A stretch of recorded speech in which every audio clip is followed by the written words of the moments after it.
Final Fantasy VII Rebirth is a highly anticipated game release of 2024, and even though the first remake had faced quite a bit of controversy, people were still hopeful that this one was going to be better. It was going to be a fleshed out experience that everybody was going to enjoy. And while we, over the past few days, have seen some very promising screenshots circulating of Aerith and Tifa, unfortunately, now that reviewers are putting out their articles on the game, we are hearing some also very worrying changes that they might have made.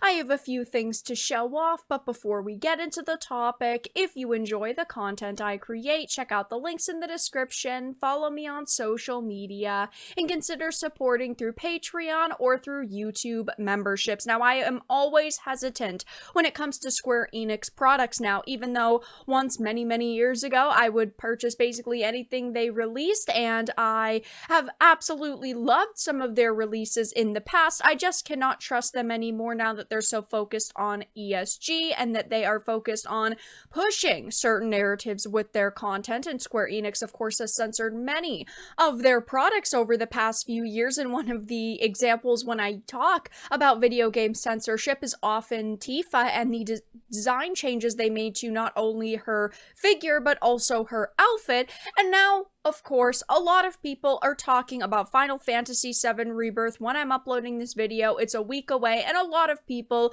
are rightfully very excited for it. It looks like it is going to be a very good experience. It does appear to be pretty promising, and of course, there have been images of this game circulating the internet over the past few days, and gamers have actually been rejoicing over this scene in specific, where Aerith and Tifa are, of course, in their swimsuits. People are so happy to see that Square Enix was not afraid to show a little bit of skin. One would argue that it is a bathing suit scene, it is a swimming scene, so of course they're going to have to show some kind of skin. And I've got to be honest, I think these designs are pretty cute, and I do also think that they are pretty on point for the characters themselves. Of course, Aerith's is very feminine, very frilly, very kind of dainty, and Tifa's does have a different type of top, different type of bottom. I do think that these actually look pretty good. I am in agreement for sure, but unfortunately, it's never just listening to fan feedback and the criticisms that people levied towards the Final Fantasy VII remake a few years ago,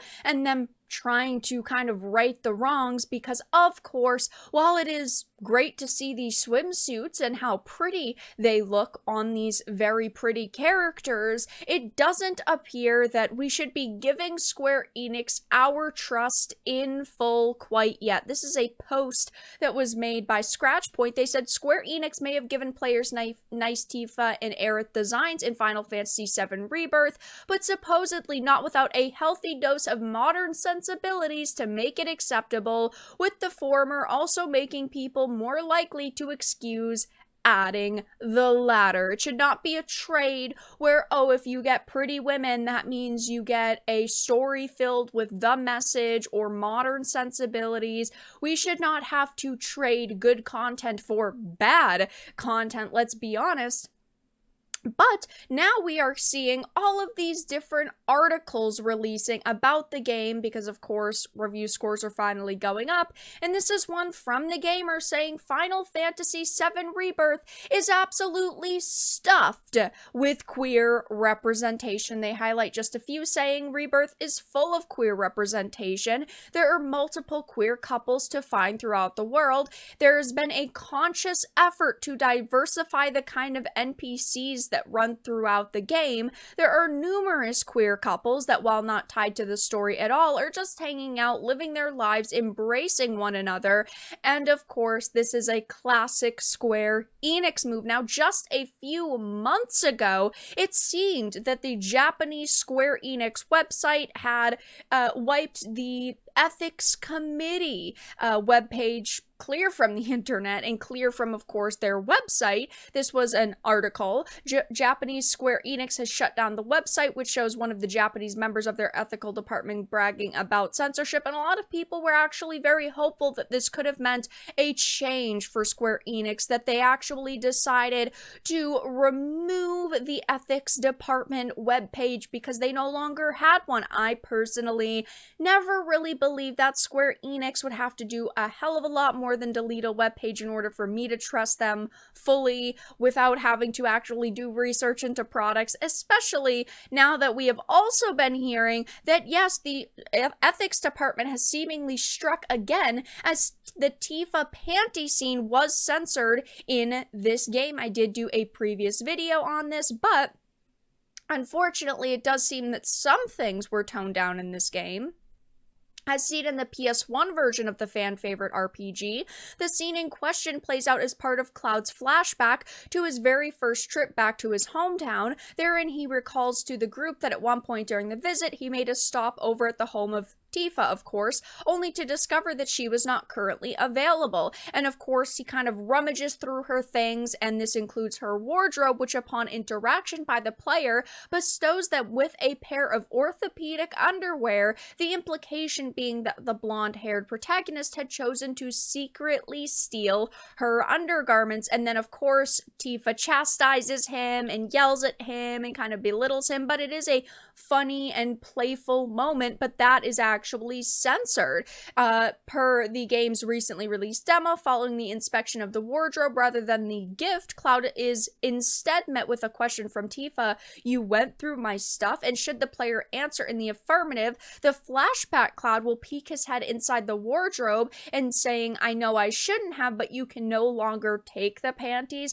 And I understand in this case it's only one example out of a 100-hour game, and people will say, oh, it's nitpicking and only horny people care about it, but it's a disingenuous argument because it's a comedic scene and meant to set up a level of intimacy between these two characters, and people will say, oh, it's just a pair of panties and others should get over it, but those individuals should really take a look in the mirror because they're the ones who are uncomfortable with it and not the people who just want to enjoy the scene as it was originally created.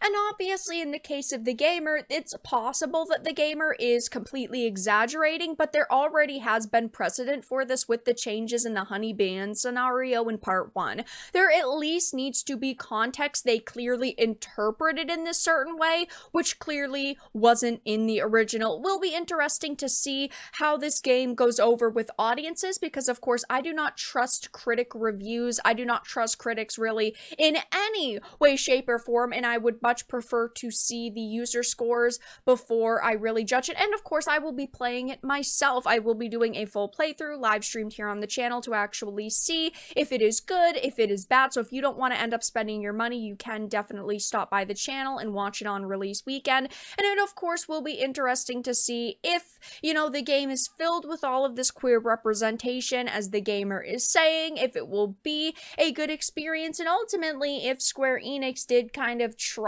to, you know, definitely move away from the original game and shove a lot of the message into this title and just try to represent modern sensibilities and make content for what they deem as modern audiences, even though the concept of a modern audience is ridiculous and those groups do not really exist. The closest audience we have to a modern audience is just, you know, the loud, sensitive snowflakes on social media, but it does release in a week, and while I know a lot of people are praising the swimsuits, and I do think personally that they look good, I just think there is far too many reasons to not blindly support Square Enix and to not blindly have faith in them.